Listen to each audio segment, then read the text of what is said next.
Hi friends, welcome back to Vijay kitchen art. ഇന്ന് ഒരു അടിപൊളി പലഹാരമാണ് കാണിക്കുന്നത് കേട്ടോ.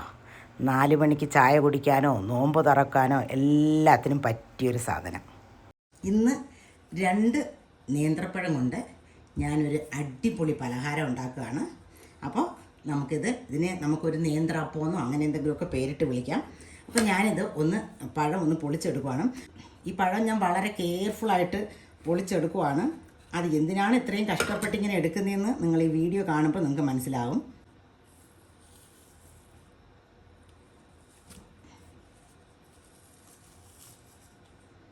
ഇവിടെ വെച്ച് ഞാനിത് ഒടിച്ചെടുക്കുവാണ്. അപ്പോൾ നമുക്ക് ഈ പഴത്തിൻ്റെ ഈ തൊലി കളയണ്ട, നമുക്കിത് ആവശ്യമാണ്. അപ്പോൾ നമുക്ക് ആദ്യം ഇതിൽ ഒരു 1 പകുതിയും പഴം എടുത്ത് മിക്സിയിൽ അടിച്ചെടുക്കാം. അപ്പം പകുതി പഴം നമുക്ക് വേണം. അപ്പോൾ ഞാൻ ഈ വലിയ പഴത്തിൻ്റെ പകുതി ഇങ്ങോട്ട് മുറിച്ച് മാറ്റുവാണ്. വെച്ചിട്ട് ബാക്കി ഒരു ചെറിയ മിക്സിയുടെ ജാറിലേക്ക് ഇട്ട് നമുക്കൊന്ന് അടിച്ചെടുക്കാം.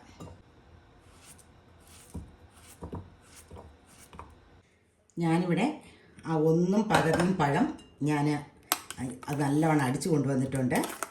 ബാക്കി പകുതി പഴം ഞാൻ ചെറിയ കഷ്ണങ്ങളാക്കി നുറുക്കിയും വെച്ചിട്ടുണ്ട്. ആദ്യം നമുക്ക് ഈ അടിച്ചു കൊണ്ടുവന്ന പഴം ഒരു പാത്രത്തിലേക്ക് ഇടാം. ഇനി ഈ പഴത്തിലേക്ക് ഒരു 3 സ്പൂണ് ഗോതമ്പ് പൊടി ഇട്ട് കൊടുക്കാം.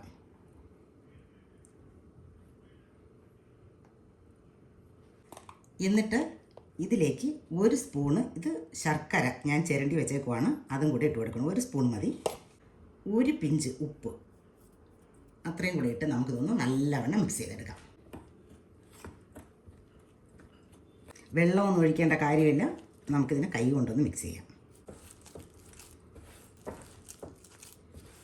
ഇനി നമുക്ക് ഈ നേന്ത്രാപ്പത്തിന് ഒരു ഫില്ലിങ് തയ്യാറാക്കിയെടുക്കാം.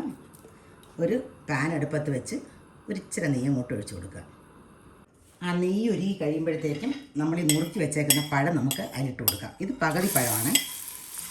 നമ്മുടെ പഴം വഴണ്ട് വന്നിട്ടുണ്ട്. അന്നേരം നമുക്ക് ഇതിലേക്ക് ഇച്ചിരി തേങ്ങ ഇട്ട് കൊടുക്കാം. ഞാനിവിടെ കുറച്ച് തേങ്ങയും അതുപോലെ കുറച്ച് ശർക്കരയും ചിരണ്ടി വെച്ചിട്ടുണ്ട്. ആദ്യം തേങ്ങ അങ്ങിട്ട് കൊടുക്കാം. ഒരിച്ചിരി പൊടിച്ച ഏലക്കയും കൂടെ ഇട്ട് കൊടുക്കാം. ആ തേങ്ങയും ഒന്ന് വഴണ്ട് വന്നു കഴിയുമ്പോഴത്തേക്കും നമുക്ക് ഈ ചിരണ്ടി വെച്ചേക്കുന്ന ശർക്കര ഇട്ട് കൊടുക്കാം. അങ്ങനെ നമ്മുടെ ഫില്ലിംഗ് എല്ലാം റെഡി ആയിട്ടുണ്ട്. ഇനി നമുക്ക് ഈ പഴത്തൊലി എടുത്ത് ഇതിൻ്റെ സൈഡ് ഒരറ്റം ഇവിടെ ഇങ്ങനെ കട്ട് ചെയ്ത് കൊടുത്തിട്ട് നമുക്കിത് നല്ലവണ്ണം നിവർത്തി അങ്ങ് വയ്ക്കാം. നമ്മൾ ഇലയല്ല, നമ്മൾ ഈ പഴത്തിൻ്റെ തൊലിയിലാണ് നമ്മളിത് പരത്തി വേവിക്കുന്നത്. അപ്പോൾ വേണ്ടേ, ഇതിങ്ങനെ നിരത്തി വെച്ച് കൊടുക്കാം.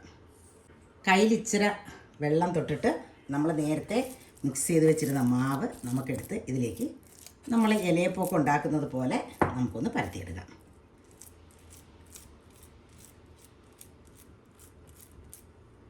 ഇത് ഞാൻ നല്ലവണ്ണം ഇലയിൽ പരത്തിയെടുക്കുന്നത് പോലെ നമ്മൾ പരത്തിയെടുത്തിട്ടുണ്ട്. ഇനി നമുക്ക് ഇതിനകത്ത് ഫില്ലിങ് വെച്ച് കൊടുക്കാം. അപ്പോൾ ഇതിൻ്റെ അറ്റം വരെ നമ്മൾ പരത്തിയെടുക്കണമെങ്കിൽ നമുക്കത് അടഞ്ഞു കിട്ടത്തുള്ളൂ. നമ്മൾ ഉണ്ടാക്കി വെച്ചേക്കുന്ന ഈ ഫില്ലിങ് നമുക്കിതിൻ്റെ നടുക്കായിട്ട് വെച്ച് കൊടുക്കാം.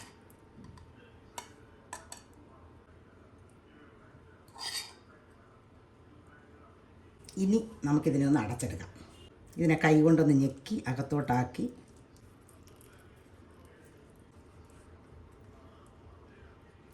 ഇതിന് നല്ലവണ്ണം അടഞ്ഞ് കിട്ടാൻ വേണ്ടിയിട്ട് നമ്മൾ നേരത്തെ കുഴച്ച മാവിൽ നിന്ന് ഒരിച്ചിരി എടുത്ത് നമുക്ക് എവിടെയെല്ലാം ഗ്യാപ്പുണ്ടോ അവിടെ വെച്ച് നമുക്കിത് നടച്ചു കൊടുക്കാം. നല്ലവണ്ണം അമർത്തി വെച്ചാലേ നമുക്ക് ആ പഴത്തിൻ്റെ ഷേപ്പ് കിട്ടത്തുള്ളൂ. ഇതിങ്ങനെ വെച്ചാലും മതി, പക്ഷെ ഞാനിവിടെ ഇതൊന്ന് കെട്ടി കൊടുക്കുകയാണ്. ഇത് പെട്ടെന്ന് ചൂട് കൊണ്ട് ഇത് തുറന്ന് വരാതിരിക്കാൻ വേണ്ടിയിട്ട്. അപ്പോൾ എന്തെങ്കിലും ഒരു നൂല് കൊണ്ട് കെട്ടുക.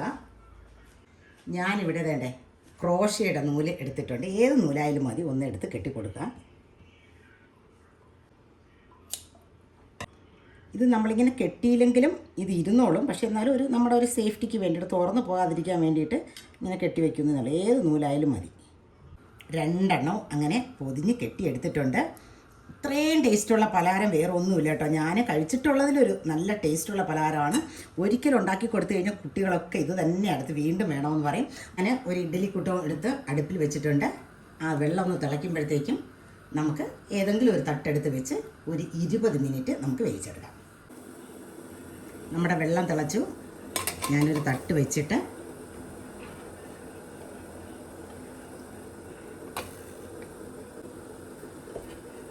നമുക്കിനി ഒരു 20 മിനിറ്റ് ഇതൊന്ന് വേവിച്ചെടുക്കാം. നേന്ത്രപ്പം നല്ലവണ്ണം വെന്ത് വന്നിട്ടുണ്ട്. നമുക്കിനി ഇതൊരു പാത്രത്തിലേക്ക് മാറ്റാം. നല്ല ചൂടാണ്. നമ്മൾ നേന്ത്രപ്പത്തിന് കെട്ടിക്കൊടുത്ത 28 നമുക്ക് അഴിച്ചെടുക്കാം.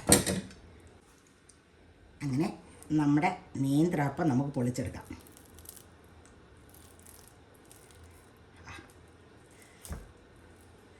ഇതുണ്ടോ, ഇങ്ങനെ തന്നെ വേണമെങ്കിലും നമുക്ക് കൊടുക്കാം. പക്ഷെ നമുക്കിതൊന്ന് നുറുക്കിയെടുക്കാം വട്ടത്തിന്.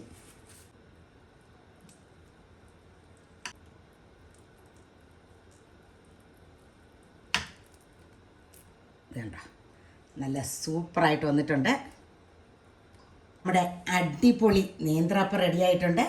അപ്പോൾ എല്ലാവരും ഒരു പ്രാവശ്യമെങ്കിലും ഇങ്ങനെ ഉണ്ടാക്കി നോക്കണം കേട്ടോ. എങ്കിലും നിങ്ങൾ എന്നും വൈകുന്നേരത്ത് തന്നെ ഉണ്ടാക്കും, എനിക്ക് നല്ല ഉറപ്പുണ്ട്. അപ്പോൾ ഓക്കെ ബൈ.